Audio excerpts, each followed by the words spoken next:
Bonjour à tous, je m'appelle Tania Lompré. L'éducation, l'immigration, la langue française, ça vous intéresse? Vous êtes au bon endroit parce que moi aussi. Ensemble, on va explorer plusieurs enjeux reliés de près ou de loin à la francisation, à l'immigration, à l'enseignement et à l'apprentissage. On va aussi aborder les politiques publiques et l'actualité reliées à ces thématiques. De mon côté, je suis une fille super animée par l'idéal de faire du Québec un endroit où tous peuvent s'épanouir en français, avec ou sans accent. J'ai la tête qui foisonne d'idées, d'opinions et de solutions. On ne sera peut-être pas toujours d'accord, hein? Mais n'est-ce pas une des facettes de la diversité qui fait que c'est vraiment beau chez nous? Alors bienvenue à tous sur le balado avec ou sans accent.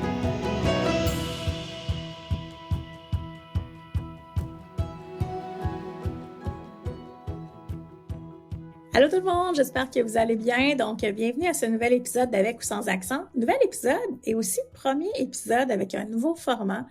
Donc, c'est vraiment la première fois qu'on enregistre, en fait, un épisode vidéo. Donc, ça fait longtemps, en fait, que je me demandais si je devais passer par la vidéo.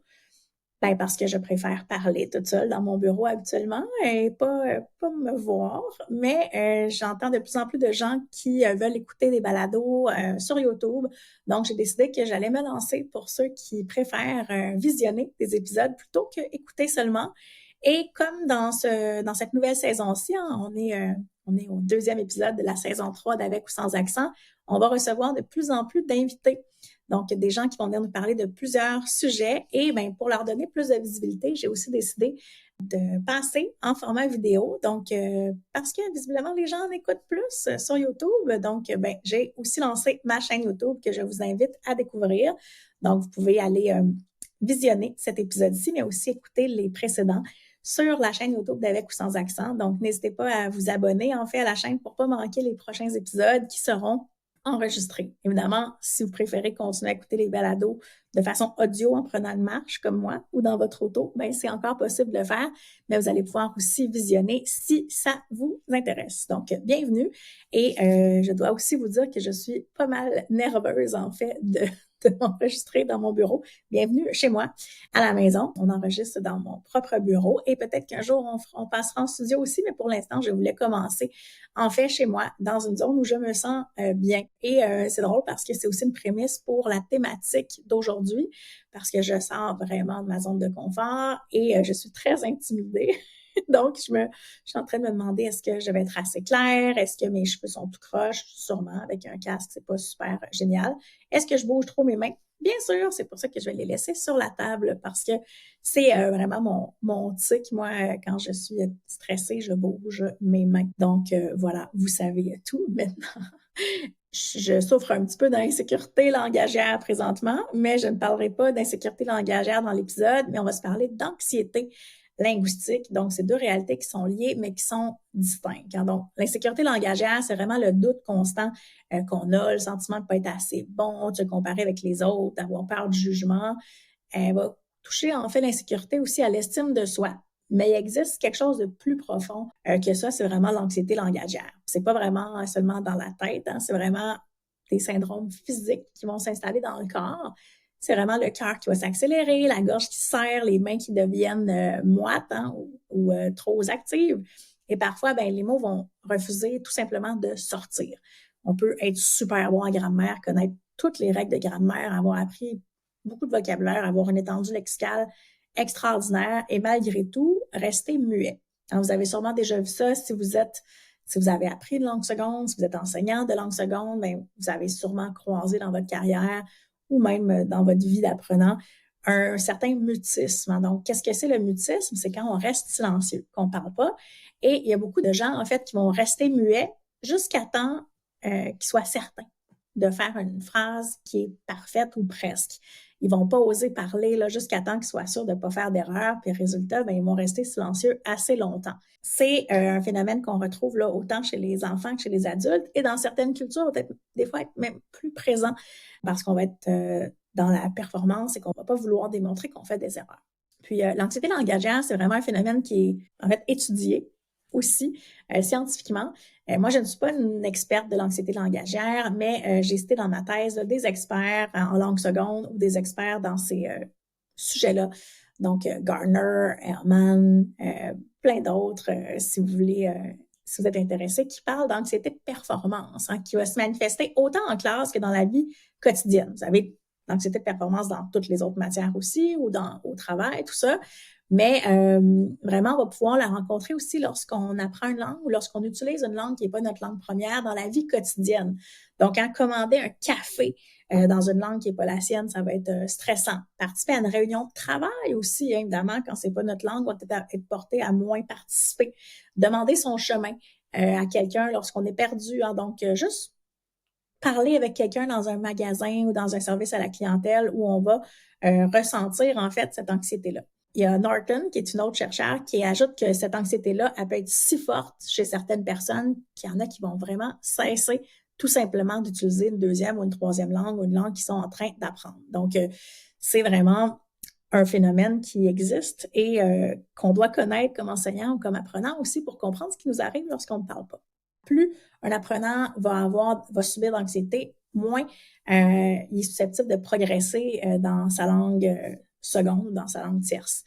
Évidemment, la compétence linguistique elle-même va nourrir la motivation. Plus on réussit, plus on a envie de continuer. Hein. Donc, plus vous êtes bon en maths, plus vous aimez faire des maths, plus vous êtes bon dans une langue, plus vous aimez la parler. Hein. Donc, dans un contexte particulier comme ici, il y a une recherche qui a été faite par You et Dorney au Canada qui montrait aussi que le statut social des langues qu'on parle ou qu'on apprend va influencer beaucoup la motivation à apprendre l'autre langue. Puis au cœur de tout ça, il ne faut pas oublier que la confiance en soi, elle demeure déterminante. Hein. Elle fait en sorte que la différence entre l'anxiété et la capacité d'oser. Puis quand on est un nouvel arrivant, par exemple, si on prend l'exemple du Québec, donc une personne qui s'installe au Québec, n'importe où dans la province, en fait, va avoir peut-être des moments où elle va ressentir encore plus d'anxiété parce qu'elle va se sentir jugée lorsqu'elle va parler sa nouvelle langue. Donc, imaginez quelqu'un qui arrive à Montréal, par exemple, commande son café en français ou cherche un endroit dans la ville et va faire l'effort de pratiquer. Donc, va oser s'adresser à quelqu'un en parlant français. Donc, par exemple, je ne sais pas moi, pardon madame, savez-vous où est la station Namur? Je dis n'importe quoi. Donc, tu sais, quand les gens vont remarquer, en fait, souvent l'accent, il y a des gens qui vont dire hey, « wow, bravo, la personne fait l'effort de pratiquer, va lui dire », mais trop souvent, en fait, c'est un peu un autre phénomène qui va se produire, c'est que les gens vont répondre en anglais. Puis le message implicite va vraiment être blessant. C'est comme si on disait à la personne que le français n'est pas assez bon, qu'on continue de parler en français avec toi et qu'on va se dire qu'on va vouloir aider la personne, donc on va passer en anglais. Mais souvent, les gens vont ressentir en fait une certaine illégitimité, ils vont perdre confiance en leur capacité, ils vont se dire « Mon Dieu, je ne suis pas assez bon pour qu'on continue de me parler en français ». Et on parle toujours en anglais. C'est aussi documenté dans la recherche, ça s'appelle le Montréal Switch.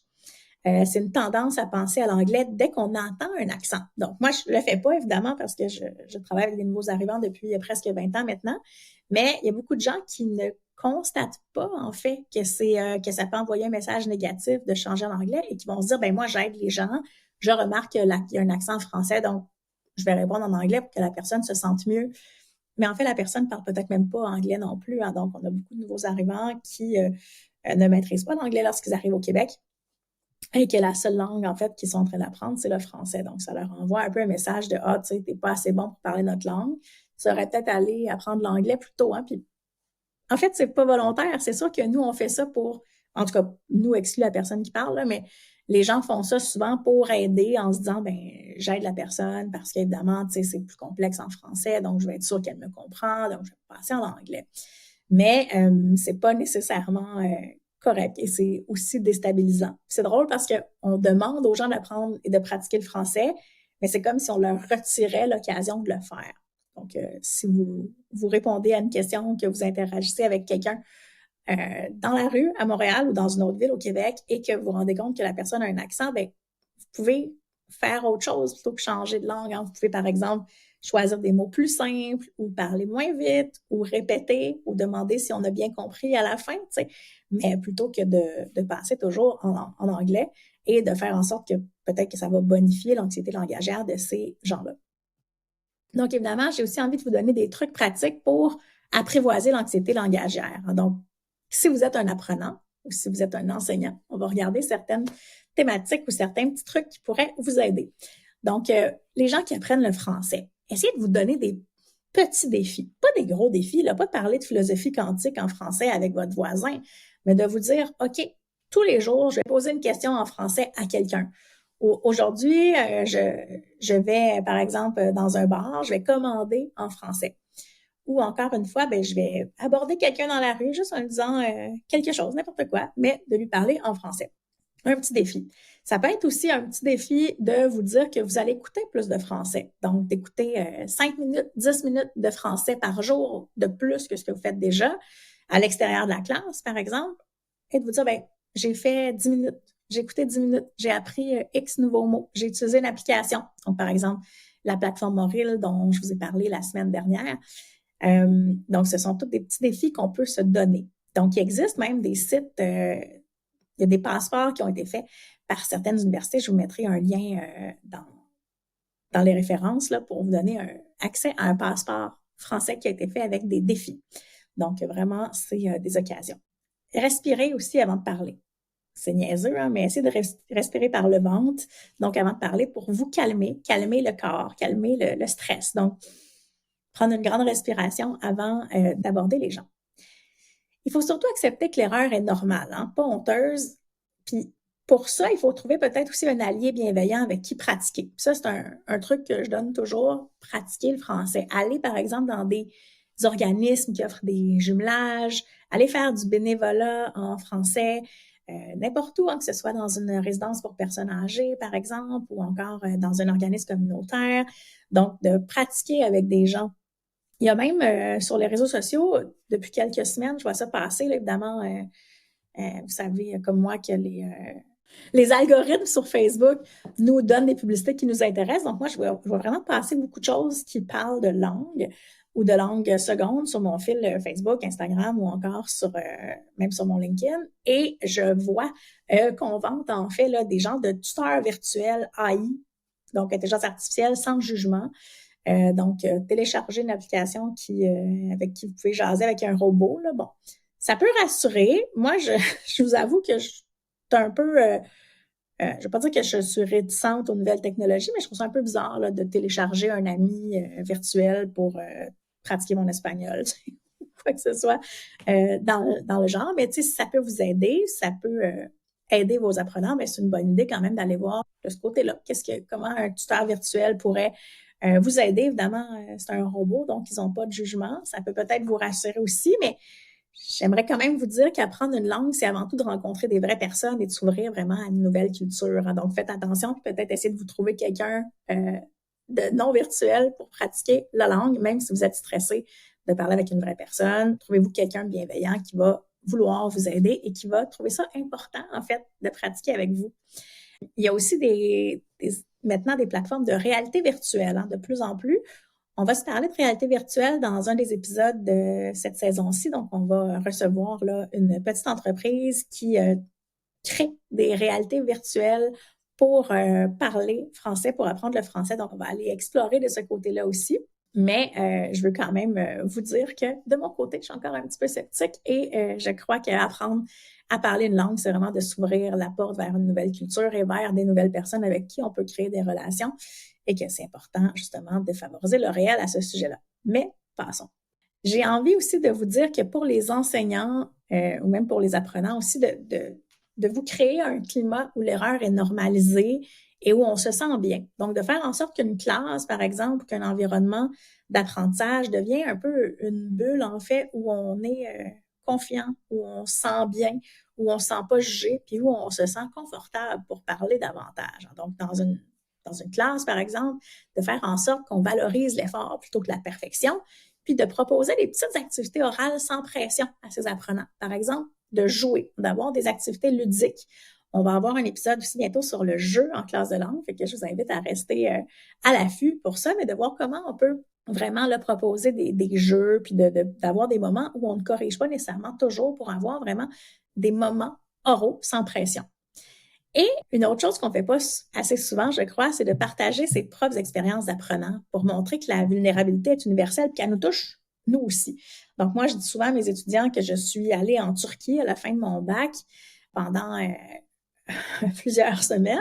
Et j'ai un amour d'ailleurs là, pour la Turquie, pour Istanbul. J'essaie toujours de pratiquer mes quelques mots de turc lorsque j'ai un apprenant qui vient de la Turquie. Donc, c'est mon pays de cœur. J'espère que je vais y retourner un jour aussi. Et je vous le suggère là, si jamais vous n'êtes jamais allé. Mais souvent, je leur parle de ma propre expérience quand je me suis immergée dans une ville où la langue officielle est le turc et où on ne parle pas vraiment d'autres langues. Et je crois que le fait de savoir que vous, comme enseignant, vous avez été aussi apprenant, que vous connaissez ce qu'est le parcours que vos étudiants vivent. Hein. Puis si c'est pas le cas, si vous avez jamais appris encore une langue tierce hein, ou même une langue seconde dans un environnement autre, ou même de vous sortir de votre zone de confort et d'aller en vacances dans un endroit où il y a peut-être moins de possibilités de passer au français ou à l'anglais rapidement, va vous faire comprendre en fait comment on se sent lorsqu'on doit vraiment utiliser une langue quelque part. Donc moi, je repense toujours à comment je me sentais en Turquie et de me dire, ben je veux pas me sentir perdue, tu sais, je veux qu'on puisse m'aider aux besoins ou qu'on puisse être patient avec moi. Fait que j'essaie toujours de reproduire ça dans ma classe. Et je pense justement que de démontrer à mes apprenants que moi aussi, je me suis mis dans une zone de danger. Moi aussi, j'ai appris, on s'entend, là, je parle pas super bien turc, là. Ce serait pas mal un mensonge de vous dire que je me débrouille bien, là, mais je peux demander mon chemin, avoir une discussion de base, compter, bon, tout ça. Mais je pense que c'est important pour démontrer ça à mes étudiants que moi aussi, j'ai compris. Je comprends ce que c'est de vraiment arriver dans un lieu où on ne parle pas sa langue et où on doit se débrouiller dans une nouvelle langue et où on est immergé complètement dans une nouvelle culture et une nouvelle langue. Puis, tu sais, pour les gens qui nous écoutent, qui ne sont ni enseignants ni apprenants, ben, j'ai vraiment envie de vous dire d'éviter de basculer trop vite vers l'anglais. Je sais que vous voulez tous aider, là, mais écoutez avec patience, même ça prend plus de temps. Répétez, posez des questions simples pour encourager, pour vérifier la compréhension. Posez pas des questions fermées, là, vous avez compris? T'sais? Non, essayez de poser une question ouverte. Pouvez-vous me répéter le chemin, par exemple, pour vérifier s'ils ont bien compris, s'ils ont demandé une indication? Mais rappelez-vous surtout que derrière chaque accent, il y a du courage. Hein? Puis quand on parle d'anxiété langagière, j'ai toujours en tête, en fait, c'est un film que je vous recommande si vous ne l'avez pas vu, mais je vous recommande aussi de l'utiliser dans une classe. C'est le film Maurice Richard. Je ne sais pas si vous l'avez déjà vu. Ça date de quelques années quand même. Si vous êtes enseignant, n'hésitez pas à m'écrire. J'ai une super belle situation d'apprentissage sur le film Maurice Richard pour des apprenants avancés, là, que ce soit au secondaire ou aux adultes. Et dans le film de Maurice Richard, on se rend compte que, bien évidemment, il y a toute une dynamique là, par rapport aux langues. Là, les entraîneurs, tout ça, qui ne parlent pas français, les joueurs qui ne parlent pas tous anglais, l'espèce de difficulté à communiquer. Puis, évidemment, on comprend mieux aussi là, tous les rapports là, de pouvoir ou les rapports entre les francophones et les anglophones. Mais il y a vraiment une scène dans Maurice Richard qui me fait presque pleurer chaque fois que je l'écoute. Et c'est vraiment le moment où Dick Irvin, là, qui était l'entraîneur anglophone, lit pour la première fois dans le vestiaire un message en français devant son équipe. Puis, tu sais, il nous démontre vraiment de l'anxiété langagière. Hein? Il y a sa voix qui hésite, il se trompe, mais la réaction de l'équipe est magnifique, en fait. On sent la fierté, la joie, l'émotion. Il n'y a personne qui rit de l'entraîneur qui lit son petit papier avec un petit mot d'encouragement en français. Personne ne trouve ça drôle. Toute l'équipe, en fait, tous les joueurs sont fiers de leur entraîneur. Ils célèbrent, en fait, son effort. Et, en fait, le fait qu'enfin, il leur dit 3 mots en français, là, soyons honnêtes, mais c'est ça pour moi, accueillir une langue, c'est de voir la valeur dans l'essai, de ne pas juger l'imperfection, puis tu sais, qu'on soit devant une caméra, comme moi aujourd'hui, qui sort de ma zone de confort, dans une salle de classe, un comptoir d'un café, l'important, c'est d'oser. Puis tu sais, l'insécurité, ça disparaît pas en un coup, hein. Moi, je suis nerveuse aujourd'hui, nos apprenants sont nerveux, quand on utilise une nouvelle langue en voyage, on est nerveux. L'anxiété langagière, elle est là. Il ne faut pas oublier qu'elle a des effets secondaires, cette anxiété-là, en fait. Elle ne va pas permettre aux gens d'atteindre leur plein potentiel. Donc, il faut vraiment travailler sur cette anxiété-là et de voir comment on peut la diminuer. Mais chaque fois qu'on fait un pas de plus, chaque fois qu'on réussit une bonne phrase, chaque fois qu'on comprend mieux lorsque quelqu'un nous parle, plus en fait notre anxiété, elle va diminuer. Puis évidemment, tu sais, chaque fois qu'on choisit d'écouter, d'accueillir plutôt que de juger ou de changer de langue, ben, on fait en sorte que les gens sont moins anxieux aussi et ressentent moins d'anxiété langagière. On a tous un rôle à jouer dans la société, peu importe qui on est, par rapport à l'apprentissage ou à l'utilisation du français. Et je pense que ça, c'est vraiment primordial. Puis je crois aussi que tout le monde peut devenir une partie de la solution. On peut tous aider les gens à ressentir moins d'anxiété langagière et à se sentir bien et accueillis de parler en français. Puis je termine en fait en faisant un petit appel à l'action. Comme c'est mon tout premier épisode en vidéo, évidemment, moi aussi, je ressens de l'anxiété et je serai meilleure les prochaines fois, mais je vous invite à me donner un petit coup de pouce, donc de prendre quelques secondes, en fait, pour aller vous abonner à la chaîne YouTube, de partager un épisode si vous l'aimez, de laisser un commentaire sur YouTube ou de mettre un petit pouce, donc juste pour faire circuler le balado. Puis racontez-moi aussi, tu sais, est-ce que vous êtes déjà senti en insécurité ou en anxiété langagière? Comment avez-vous réussi à dépasser ça? C'est quoi les trucs que vous utilisez dans votre classe ou comme apprenant pour dépasser cette anxiété-là? Donc, le retour et vos commentaires, ben, c'est ce qui fait que ça donne une vie à ma nouvelle aventure de balado vidéo. Ben, j'espère que vous avez aimé ça et je nous souhaite une belle saison ensemble. À bientôt!